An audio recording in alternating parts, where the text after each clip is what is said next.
علیکم ورحمۃ اللہ وبرکاتہ۔ نحمدہ ونصلی ونسلم علی سیدنا و مولانا محمد رسولہ النبی الامین الکریم الرؤوف الرحیم، اما بعد، بسم اللہ الرحمن الرحیم۔ معزز حاضرین و ناظرین کرام، عید کے بعد ہم اس پہلے جمعۃ المبارک کی پاکیزہ نشست میں حاضر اور جمع ہیں، اور اللہ کی بارگاہ میں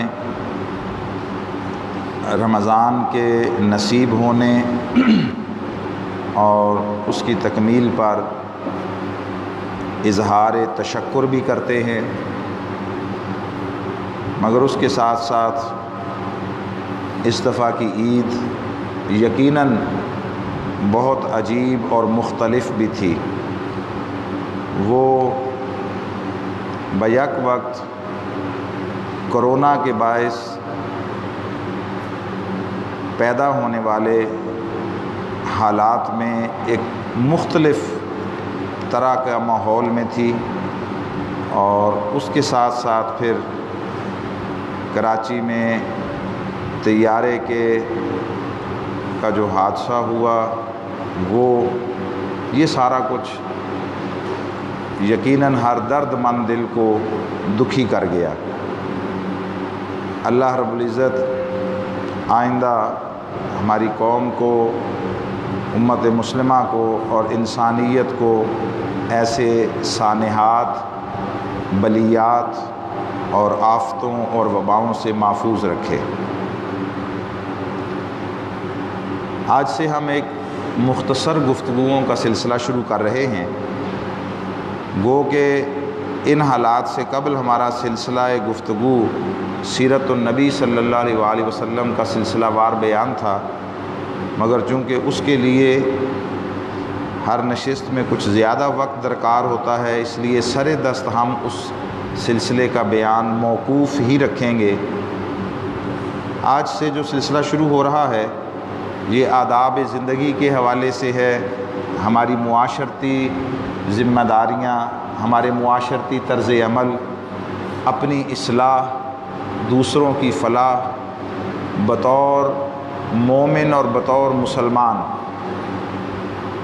ہمارے معاشرتی کردار کی کیا خصوصیات ہونی چاہیے، دین ہمیں ایک کیسی شخصیت اور پرسنالٹی کے طور پر دیکھنا چاہتا ہے، اور یہ سارا کچھ یقیناً قرآن و سنت کی تعلیمات کی بنیاد پر ہوگا۔ ہم سب سے پہلے جس بات کو شروع کر رہے ہیں وہ یہ ہے کہ ابھی جو ہم نے رمضان کا مہینہ گزارا، روزوں کا، اس نے ہماری زندگی میں کیا کردار ادا کیا۔ روزہ صبح سے شام تک بھوکا رہ لینے اور کسی خاص باب میں وقتی اور عارضی پابندی کو اختیار کر لینے کا نام نہیں ہے۔ واقعتاً ایک حکایت بیان کی جاتی ہے کہ کسی بزرگ نے، چند لوگ بیٹھے تھے، ان سے نوجوان، ان سے پوچھا کہ بیٹے کبھی روزہ رکھا ہے زندگی میں؟ انہوں نے کہا جی الحمدللہ 10 سال ہو گئے ہیں، متواتر روزہ رکھتے ہیں اور کبھی نہیں چھوڑا۔ تو انہوں نے کہا کیسے روزہ رکھتے ہو؟ کہ جی جیسے ہمیں معلوم ہوا، ہمیں بتایا گیا، ہم نے دین بتانے والوں سے سیکھا، صبح سحری سے لے کر افطاری تک کھانے پینے اور نفسانی خواہش کی طرف رجوع کرنے سے گریز کرنا ہے، اس سے بچائے رہنا ہے۔ اس نے کہا نہیں بیٹے، یہ تو جسم کا روزہ ہوا، جسم کا روزہ ہوا، میں یہ پوچھ رہا ہوں کہ کبھی نفس کا روزہ بھی رکھا؟ میں یہ پوچھنا چاہ رہا ہوں کہ کبھی آپ نے قلب و باطن کا روزہ بھی رکھا؟ کبھی آپ نے خیال کا روزہ بھی رکھا؟ کبھی آپ نے اپنی سوچ اور فکر کا روزہ بھی رکھا؟ تو اس نے کہا جی وہ کون سا روزہ ہوتا ہے؟ اس نے کہا، بزرگ نے کہا کہ یہ روزہ جسمانی روزہ ہے، آپ نے کھانے پینے سے ہاتھ کھینچ لیا، بہت اچھا ہے۔ آپ نے نفسانی خواہش کی طرف جانے سے گریز کیا، بہت اچھا ہے، مگر اصل روزہ وہ پوری زندگی کا ہوتا ہے۔ آپ بعض لوگوں کو سنتے ہیں، ان کے متعلق کہا جاتا ہے کہ وہ صائم الدہر ہیں۔ صائم الدہر، اس کا معنی یہ ہے کہ ہمیشہ ساری زندگی روزہ رکھنے والا۔ وہ جو صائم الدہر ہے، اس سے کیا مراد ہے؟ اس سے مراد یہ ہے کہ پوری زندگی کو روزہ بنا لینا، پوری زندگی کو روزہ بنا لینا۔ اور اس کے بھی پھر درجات ہیں۔ پہلا درجہ یہ ہے کہ ان سارے کاموں سے اجتناب کو اختیار کر لینا مستقل بنیادوں پر، اور اپنی زندگی میں ان چیزوں کو کبھی داخل نہ ہونے دینا جن سے شریعت نے منع کیا ہے۔ یہ ہیں ممنوعات اور مکروہات، جن سے منع کیا ہے۔ مثلا جھوٹ سے گریز کر لینا، جھوٹ سے کو زندگی سے نکال دینا، بددیانتی کو نکال دینا، چوری کو نکال دینا، دجل و فریب کو نکال دینا، دھوکہ دہی کو نکال دینا، اپنی زندگی سے ملاوٹ کو نکال دینا، اپنی زندگی سے ناپ تول میں کمی بیشی کو نکال دینا، اپنی زندگی سے حق تلفی کو نکال دینا، بد اخلاقی سے اپنے آپ کو بچا لینا، خوش خلقی کو اپنا لینا، اور تنہائی ہو یا مجلس، ہر حال میں جب کوئی بھی دیکھنے والا نہ ہو تب بھی کسی دوسرے فرد بشر، اس میں مومن یا غیر مومن کی کوئی تخصیص نہیں ہے، مسلمان یا غیر مسلم کی کوئی تقسیم نہیں ہے، بلا تقسیم مذہب و دین ہر کسی کے ساتھ اچھا رویہ، یعنی دیانتداری کا رویہ اور خوش خلقی کا رویہ یہ اپنا لینا، اس سے زندگی مثل روزہ ہو جاتی ہے۔ ان چیزوں سے روزہ رکھ لینا، جو اپنی زندگی کو اس روزے میں ڈھال لے۔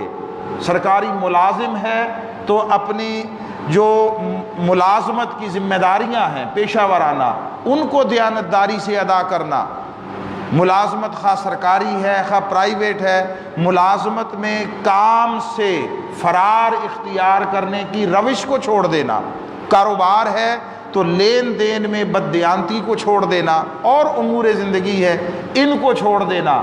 جس نے یہ والا روزہ رکھ لیا، جب اس زندگی سے جاتا ہے تو اس کے لیے اللہ کی بارگاہ سے افطار کا اہتمام کیا جاتا ہے، اللہ افطار کرواتا ہے۔ یہ آقا علیہ السلام کی حدیث پاک بھی ہے، حضور نے فرمایا، مفہوماً عرض کر رہا ہوں کہ روزہ دار کے لیے دو فرحتیں ہیں، ایک فرحت ہے وہ افطار کی، اور دوسری فرحت ہے اس کے دیدار کی۔ وہ اپنے شربت دیدار سے انسان کو نوازتا ہے، اس سے اندر کی پیاس بجھتی ہے۔ وہ پیاس کیا ہے؟ وہ پیاس یہ ہے کہ اس نے بددیانتی، چوری، ان رذائل اخلاق کو ترک کر کے بسا اوقات اپنی زندگی میں بہت ساری دشواریوں کو خوش دلی سے قبول کر لیا تھا اس کی رضا کے لیے۔ اس نے اپنے ذرائع معاش میں تنگی اس کو گوارا کر لیا تھا۔ اس نے بہت سارے لوگوں کے ساتھ اپنے معاشرتی تعلقات کا ٹوٹنا گوارا کر لیا تھا۔ وہ کسی سرکاری آفس میں کسی ذمہ دار سیٹ پر بیٹھا تھا، اس کی بھی معاشرے میں رشتہ داریاں تھیں، اس کی بھی دوستیاں تھیں، اس کے روابط تھے، اس کے پاس دوست آتے تھے، رشتہ دار آتے تھے، 100 طرح کے لوگ آتے تھے، اپنی جائز ناجائز ضروریات لے کر۔ اس نے ساری زندگی بددیانتی کو نہیں اختیار کیا، اور ایک دھیلے ایک ٹیڈی پیسے یا اپنے اختیارات کے ناجائز استعمال کا کبھی ایک لمحہ بھی اس میں صرف نہیں کیا، اور اس کے نتیجے میں بہت سارے لوگوں کی ناراضگی مول لی۔ بھئی اچھے خاصے اس پوسٹ پر بیٹھے ہو، تم با اختیار ہو، کر سکتے ہو، سارا زمانہ کرتا ہے۔ ہمارے ہاں سب سے بڑا پرابلم یہ ہے کہ ہم دوسروں کو دیکھ دیکھ کر اپنی زندگی کے رویے سیٹ کرتے ہیں، اور دوسروں کے ساتھ ہمارا طرز عمل ان کے رویے پر ڈپینڈ کرتا ہے۔ جیسا وہ کسی نے آپ کے ساتھ خوش اخلاقی کے ساتھ ملاقات کی، پیش آیا، آپ اس کے ساتھ خوش اخلاق ہو گئے۔ کسی نے آپ کے ساتھ بد کلامی کی، بد تہذیبی کی، آپ نے جواب میں اس سے زیادہ بد تہذیبی کی۔ اس کا معنی یہ ہے آپ کی شخصیت کہیں ہے ہی نہیں، آپ کی اپنی پرسنالٹی ایگزسٹ نہیں کرتی۔ اس کا معنی یہ ہے آپ نہیں ہیں، آپ صرف اور صرف رد عمل ہیں، آپ کا وجود نہیں ہے۔ جیسا کسی نے عمل کیا ویسا آپ نے رد عمل کر دیا۔ گالی دی، آپ نے جواب میں ایک گالی دے دی، دو گالیاں دے دی، تو اس کا عمل تھا گالی دینا، آپ نے جواب میں گالی دے دی تو آپ رد عمل ہوئے، آپ کوئی مستقل وجود نہ ہوئے، پرسنالٹی نہ ہوئے۔ کسی نے آپ کو دعا دے دی، آپ نے اسے دو دعائیں دے دی۔ کوئی ہنس کر بولا، آپ بھی اس کے ساتھ ہنس کر بولے۔ کسی نے آپ کو ماتھے پر بل ڈال کر دیکھا، آپ نے بھی تیوری چڑھا کر دیکھا۔ یہ جو سارا کچھ ہے یہ آپ کی شخصیت کے نہ ہونے کا اظہار ہے کہ آپ کی شخصیت نہیں ہے، آپ کچھ نہیں ہے، آپ ایگزسٹ نہیں کرتے، آپ کا وجود نہیں ہے۔ اگر آپ کا اپنا وجود ہوتا تو آپ کے اپنے رویے ہوتے، آپ کی اپنی ترجیحات ہوتی، پریورٹیز ہوتی، آپ کا اپنا ایک طرز عمل ہوتا، آپ کا اپنا طرز عمل۔ اس طرز عمل جو ہم اپناتے ہیں رد عمل کے طور پر، یہ تو درختوں سے بھی گیا گزرا رد عمل ہے۔ درخت بھی جس شے کا درخت ہو، پھلدار درخت ہے، بیری ہے، آم ہے، سیب ہے، آڑو ہے، امرود ہے، اس کے اوپر جو لگا ہوا ہے ادھر سے کوئی پتھر مارتا ہے وہ جواب میں پھل پھینکتا ہے، جواب میں پھل پھینکتا ہے۔ وہ سایہ دار درخت ہے، سایہ دار درخت، اس کو کوئی کاٹنے کے لیے نیچے بیٹھ جائے، کاٹنے والا اسے کاٹ رہا ہے، تب بھی وہ اپنے نیچے بیٹھ کر کاٹنے والے کو بھی سایہ فراہم کرتا ہے، اس لیے کہ اس کا اپنا وجود ہے، اس کی اپنی جھولی میں کچھ ہے، اس کے اپنے اندر کچھ ہے۔ جس کے پاس جو ہوگا وہ وہی دے گا، وہی بانٹے گا۔ اگر انسان نہیں بن سکتے ہم تو کم از کم کوئی پھلدار سایہ دار درخت ہی بن جاتے کہ جس کو کوئی پتھر بھی مارتا ہے تو جواب میں پھل جو ہے وہ اس کو دیتا ہے۔ اور جتنا پھل پکتا چلا جاتا ہے، جتنا اس پر پھل بڑھتا چلا جاتا ہے، اتنا جھکتا چلا جاتا ہے۔ اس کا معنی یہ ہے کہ جس کے پاس کچھ ہوگا وہ اتنا عاجز ہوگا، جھکا ہوا ہوگا، وہ اتنا منکسر المزاج ہوگا، جو ذرا سی بات پہ بھڑک اٹھے، کسی کے ذرہ برابر اس کے نزدیک ناپسندیدہ عمل پر جو مرنے مارنے پر تل جائے اور فساد بپا کرے۔ اس کا معنی یہ ہے کہ وہ تو درختوں سے بھی گیا گزرا۔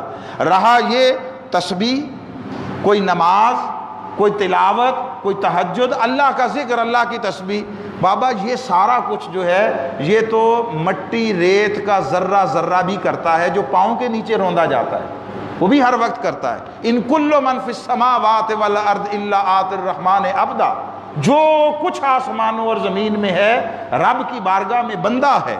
اگر آپ نے اچھائی اور بھلائی کے جواب میں دعا دی تو یہ تو سبھی کریں گے، یہ تو جانور ہے، کتا ہے، کتا، آپ اس کو ایک اتنا سا ٹکڑا ڈالیں، وہ آپ کے آگے پیچھے دم ہلاتا ہوا آپ کے ارد گرد گھومتا ہے، شکریہ ادا کرتا ہے 100 بار۔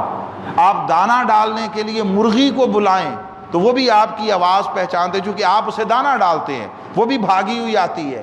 بلی آپ کے ساتھ مانوس ہو جاتی ہے۔ اگر صرف اچھائی اور بھلائی کے جواب میں آپ نے یہ کچھ کیا تو یہ کوئی اتنا عمدہ طرز عمل نہیں، اچھا ہے، مناسب ہے۔ اصل مقام انسانیت یہ ہے اور طریق نبوت یہ ہے اور حسن سیرت یہ ہے کہ کوئی گالی دے تو اس کو بھی مسکراہٹ کا تحفہ دیا جائے، اور یہ مسکراہٹ خالی لبوں کی نہ ہو، یہ مسکراہٹ آپ کے اندر سے آئے۔ آج پوری دنیا میں معاشرتی ٹینشنز ختم کرنے کے لیے، لوگوں کی اینگرنیس کم کرنے کے لیے، غصہ کم کرنے کے لیے، معاشرے میں تناؤ کو کم کرنے کے لیے، ڈپریشن کو کم کرنے کے لیے آج مہذب معاشروں میں ایک اصول ہے، وہ کہتے ہیں راستہ چلتے ہوئے بھی ایک دوسرے کو اسمائل پاس کریں، مسکراہٹ دیں۔ اور اگر آپ ہر روز صبح جو آدمی گھر سے نکلتا ہے دن میں 150 آدمیوں کو ملتا ہے، گھر سے نکلتا ہے، خواہ اپنی گاڑی پہ ہے، پبلک ٹرانسپورٹ پہ ہے، 100 لوگوں کے ساتھ اس کا آمنا سامنا ہوتا ہے، الیک سلیک ہوتی ہے، دفتر میں چلا جاتا ہے، وہاں اس کے کولیگز ہیں، آپ دکان پہ جاتے ہیں، وہاں آپ کے سراؤنڈنگز میں بہت سارے لوگ ہیں، آپ کے پاس گاہک آتے ہیں، آپ گاڑی چلاتے ہیں، 100 لوگوں کے ساتھ آپ کا معاملہ ہوتا ہے۔ اگر آپ میں سے ہر آدمی دوسرے کے ساتھ مسکرا کر بات کرے، کھلے ہوئے چہرے کے ساتھ بات کرے، تو خدا جانے کتنے لوگوں کی ٹینشن ختم ہو جائے۔ مگر جو بات عرض کر رہا ہوں کہ یہ جو ذکر، اذکار، تسبیح ہے، یہ تو کائنات کی ہر شے کرتی ہے، ان میں اور انسانوں میں کچھ امتیاز ہونا چاہیے، کچھ امتیاز ہونا چاہیے۔ وہ علامہ اقبال نے تو فرشتوں سے مخاطب ہو کر، جبریل سے مخاطب ہو کر کہا تھا کہ نہ کر تقلید ہے جبریل میرے جذب و مستی کی، تن آسان عرشیوں کو ذکر و تسبیح و طواف اولا۔ تمہارے حسب حال یہی ہے، وہ جو معرکہ آرائیاں ہیں عظیم کاموں کی، عظیم مقاصد کی، وہ تمہارے بس کی بات نہیں۔ بلکہ قطع ہے اقبال کا، اس کا ایک مصرع اردو زبان جاننے بولنے والا کہیں کوئی رہتا ہو، شاید کوئی مقرر ایسا ہو جس نے زندگی میں نہ پڑھا ہو۔ وہ کسی مکتبہ فکر سے، کسی طبقے سے، مسلک سے، کسی شعبے سے تعلق رکھتا ہے، جو گفتگو کرنے کے لیے کبھی آتا ہے سٹیج پہ، کوئی مقرر ایسا نہیں ہوگا جس نے یہ مصرع اقبال کا نہ پڑھا ہو۔ مگر محرومی یہ ہے، بدقسمتی یہ ہے کہ ہمیں اس سے آگے کی بات نہیں پتا۔ کوئی بہت اچھا کرے تو پورا شعر سنا دیتا ہے۔ پورا شعر یہ ہے کہ انداز بیاں گرچہ بہت شوخ نہیں، انداز بیاں گرچہ بہت شوخ نہیں ہے، شاید کہ اتر جائے تیرے دل میں میری بات۔ یہ ایک مصرع یا شعر ہر کوئی پڑھتا ہے۔ اگلے جو 2 شعر ہیں وہ بہت کام کے ہیں، اور اس میں وہ بات ہے جو علامہ اقبال دل میں اتارنا چاہتے ہیں۔ وہ بات یہ ہے کہ یا وسعت افلاک میں تکبیر مسلسل، یا خاک کی آغوش میں تسبیح و مناجات۔ یہ 2 الگ طرز عمل ہیں۔ یا وسعت افلاک میں تکبیر مسلسل، یا خاک کی آغوش میں تسبیح و مناجات، وہ مذہب مردان خود آگاہ و خدا مست۔ وہ جو وسعت افلاک میں تکبیر مسلسل ہے، وہ مذہب مردان خود آگاہ و خدا مست۔ یہ جو خاک کی آغوش میں تسبیح و مناجات، یہ مذہب ملا و جمادات و نباتات، جس کا حاصل وصول کچھ نہیں، اس سے کائنات میں غلغلہ بپا ہوتا ہے، اس سے کائنات لرزتی ہے۔ یہ سحر جو کبھی فردا ہے کبھی ہے امروز، نہ جانے ہوتی ہے کہاں سے پیدا، وہ سحر جس سے لرزتا ہے شبستان وجود، ہوتی ہے بندہ مومن کی اذان سے پیدا۔